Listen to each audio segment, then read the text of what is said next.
ஆண்டவரும் இரட்சகருமான இயேசு கிறிஸ்துவின் ஈடு இணையற்ற நாமத்தில் அன்றன்றுள்ள அப்பம் வாசகர்களுக்கு எங்கள் அன்பின் வாழ்த்துக்கள். 2024 ஆண்டு செப்டம்பர் மாதம் 19ஆம் தேதி வியாழக்கிழமைக்குரிய தின தியானம்.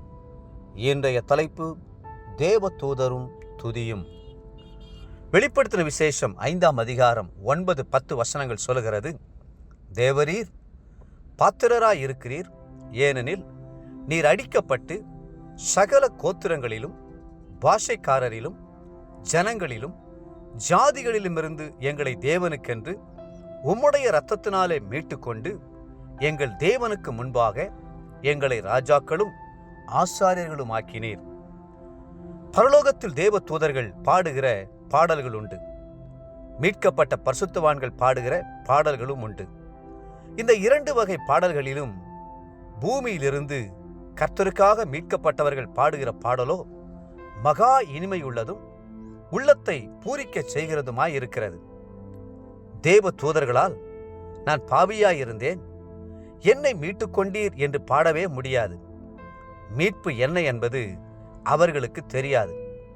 ஆனால் நாமோ நம்முடைய மீட்புக்காக கிறிஸ்து செய்த மிகப்பெரிய தியாகத்தையும் கிரயமாக அவர் கொடுத்த விலையேறப்பெற்ற இரத்தத்தையும் அறிந்திருக்கிறோம்.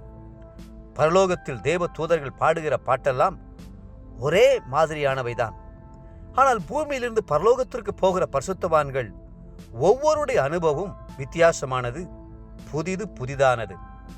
வேதம் சொல்கிறது, வெளிப்படுத்தின விசேஷம் 5ஆம் அதிகாரம் 9-10 வசனங்களில், தேவரீர் நீர் பாத்திரராய் இருக்கிறீர், ஏனெனில் நீர் அடிக்கப்பட்டு சகல கோத்திரங்களிலும் பாஷைக்காரரிலும் ஜனங்களிலும் ஜாதிகளிலுமிருந்து எங்களை தேவனுக்கென்று உம்முடைய இரத்தத்தினாலே மீட்டுக்கொண்டு எங்கள் தேவனுக்கு முன்பாக எங்களை ராஜாக்களும் ஆசாரியர்களும் ஆக்கினீர்.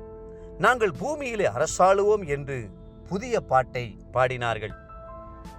கர்த்தர் தேவ தூதர்களிலும் நம்மை மேன்மைப்படுத்தினார். தேவ தூதர்களை கர்த்தர் ராஜாக்களும் ஆசாரியர்களும் ஆக்கவில்லை, ஆனால் நம்மையோ ராஜாக்களும் ஆசாரியர்களும் ஆக்கினார். சங்கீதக்காரர் சொல்லுகிறார், 8ஆம் சங்கீதம் 5-6 வசனங்களில், மகிமையினாலும் கனத்தினாலும் அவனை முடிசூட்டினீர், உம்முடைய கரத்தின் கிரியைகளின் மேல் நீர் அவனுக்கு ஆளுகை தந்து சகலத்தையும் அவனுடைய பாதங்களுக்கு கீழ்ப்படுத்தினீர். பெரிய பெரிய தூதர்களை எல்லாம் ரட்சிப்பை சுதந்திரிக்க போகிறவர்களுக்கு பணிவிடை ஆவிகளாக கர்த்தர் கொடுத்திருக்கிறார். இவ்வளவு கிருபை பாராட்டின ஆண்டவர் துதிக்கு பாத்திரர் அல்லவா? தாவீது ராஜா சொல்லுகிறார், கர்த்தர் பெரியவர், அவர் நமது தேவனுடைய நகரத்திலும் தமது பரிசுத்த பர்வதத்திலும் மிகவும் துதிக்கப்படத்தக்கவர். 48ஆம் சங்கீதம் 1ஆம் வசனம்.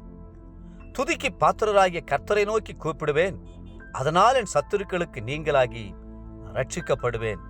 18ஆம் சங்கீதம் 3ஆம் வசனம். உங்களுடைய சத்துருக்களின் கைகளிலிருந்து நீங்கள் நீங்களாகி மீட்கப்பட வேண்டுமா? விடுதலை அடைய வேண்டுமா?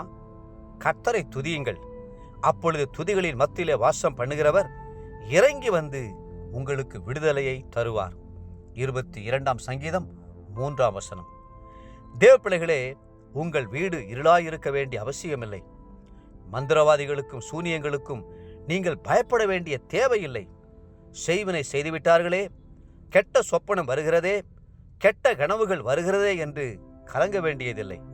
கர்த்தரை நன்றாக துதித்துவிட்டு படுக்கும்போது உங்களுடைய நித்திரை இன்பமாயிருக்கும், பரலோக தரிசனத்தை காணச் செய்யும். இன்றைய நினைவிற்கு ரோமர் 8:28. அன்றியும் அவருடைய தீர்மானத்தின்படி அழைக்கப்பட்டவர்களாய் தேவனிடத்தில் அன்பு கூறுகிறவர்களுக்கு சகலமும் நன்மைக்கு ஏதுவாக நடக்கிறதென்று அறிந்திருக்கிறோம். இன்றைய வேத வாசிப்பு காலை பிரசங்கி 1, 2 மற்றும் 3ஆம் அதிகாரங்கள், மாலை 2 கொரிந்தியர் 11ஆம் அதிகாரம் 16 33ஆம் வசனம் முடிய. அன்புக்குரிய அன்றன்றுள்ள வாசகர்களே, மீண்டும் உங்களை வாழ்த்துகிறோம்.